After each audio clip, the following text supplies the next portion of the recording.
আসসালামু আলাইকুম। আশা করি আপনারা সকলে ভালো আছেন। আজকে আরও একটি নতুন ভিডিও নিয়ে আসলাম। এই যে দেখতে পাচ্ছেন এখানে এক বল মাংস রাখা আছে। এই মাংসগুলো এখন রান্না করা হবে। এগুলো কিন্তু সব সিনার পিস। এই যে দেখেন, এই যে এদিকে চুলায় কড়াই বসিয়ে দেওয়া হয়েছে। এখানে এলাচ, দারচিনি, তেজপাতা দিয়ে দেওয়া হয়েছে।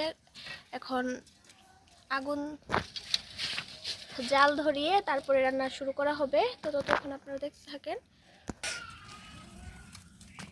এই যে এখানে দুটো বড় বড় কালো এলাচ আর 4-5টা লবঙ্গ দিয়ে দিলাম। এই যে এখানে পেঁয়াজ দিয়ে দিয়েছি আর তেল দিয়ে দিয়েছি। আজকে কিন্তু 4 কেজি মাংস রান্না করা হচ্ছে, সেজন্য কড়াইটা একটু বড় নিয়েছি। মশলাগুলো কিন্তু হালকা ভেজে নিতে হবে।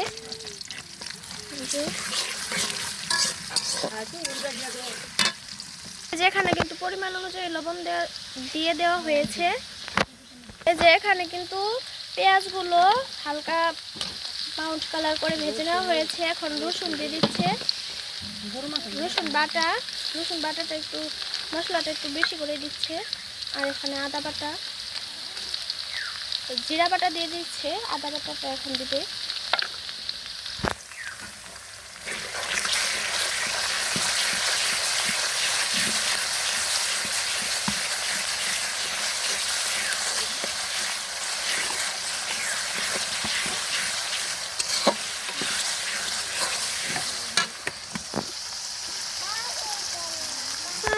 যে মশলার সাথে তেলটা ভালোভাবে নেড়ে মিশিয়ে নিতে হবে। এখন বাকি মশলাগুলো দিতে হবে, হালকা ভেজে নেবেন যাতে মশলার যে কাঁচা গন্ধটা ওটা চলে যায়। এখন দিয়ে দিচ্ছে কাঁচামরিচ কুচানো। এখন দিয়ে দিল হলুদের গুঁড়ো। এখন দিয়ে দিচ্ছে ধনিয়ার গুঁড়ো।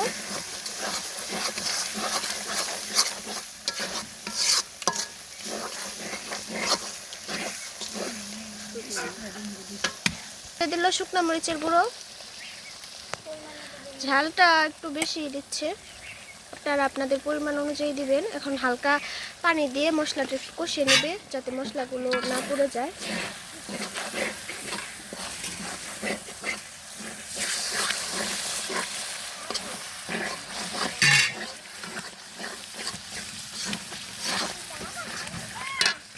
এই যে এখানে কিন্তু পানি দিয়ে দেওয়া হয়েছে পরিমাণ অনুযায়ী। এখন ভালোভাবে মশলাটা জাল দিয়ে কষিয়ে নেবে, তারপরে মাংসগুলো কিন্তু দিয়ে দেবে। দেখেন এখনই কিন্তু কালারটা অনেক সুন্দর আসছে। এই যে দেখেন মশলা কষানো কিন্তু একদম রেডি। এখন মাংসগুলো দিয়ে দিচ্ছে। আগে থেকে ধুয়ে রাখা ছিল মাংসগুলো। মাটির চুলা রান্না করা হচ্ছে, তো সেই জন্য আগুনটা একটু বেশি জ্বলার কারণে একটু ধোয়া ধোয়া দেখা যাচ্ছে। যে এইভাবে সবগুলো মাংস দিয়ে দিবে। যে 15 মিনিট পরে আবারও ঢাকনা খুলে নেড়ে চেড়ে নিচ্ছে। আবারও ঢাকনা দিয়ে ঢেকে দিবে, তারপরে আবার ভালোভাবে 20 মিনিট পরে আপনাদের আবারও ফিরে আসছি। ততক্ষণ আপনারা দেখতে থাকেন, কোথাও যাবে। 20 মিনিট পরে ফিরে আসলাম। দেখেন মাংসের কালারটা এরকম এসেছে। কষানো শেষ, এখন ঝোল দিয়ে দিচ্ছে পরিমাণ মতো।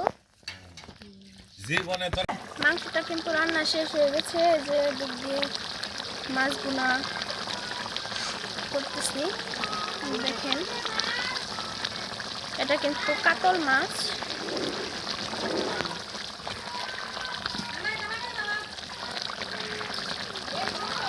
এই যে আর একটু কষিয়ে নেব, তারপরে একটু ঝোল দিয়ে দিব।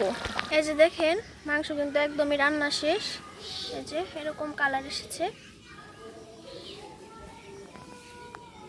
আর এখানে যে লাল শাক রান্না করা হবে, শাকগুলো ধুয়ে রাখা হয়েছে।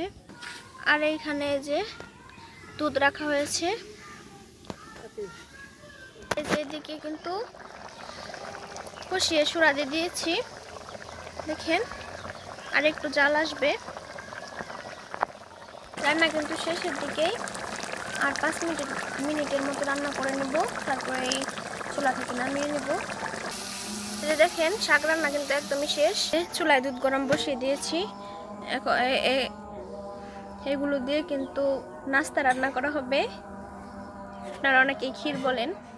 এই যে তখন ক্ষীর রান্নার ভিডিওটা দেখাইছিলাম। এই যে নাস্তা কিন্তু একদমই রান্না শেষ। তো সবাই খুব ভালো থাকবেন, সুস্থ থাকবেন। আজকের মতো এই পর্যন্তই। আমার চ্যানেলকে সবাই সাবস্ক্রাইব করবেন। ধন্যবাদ সবাইকে।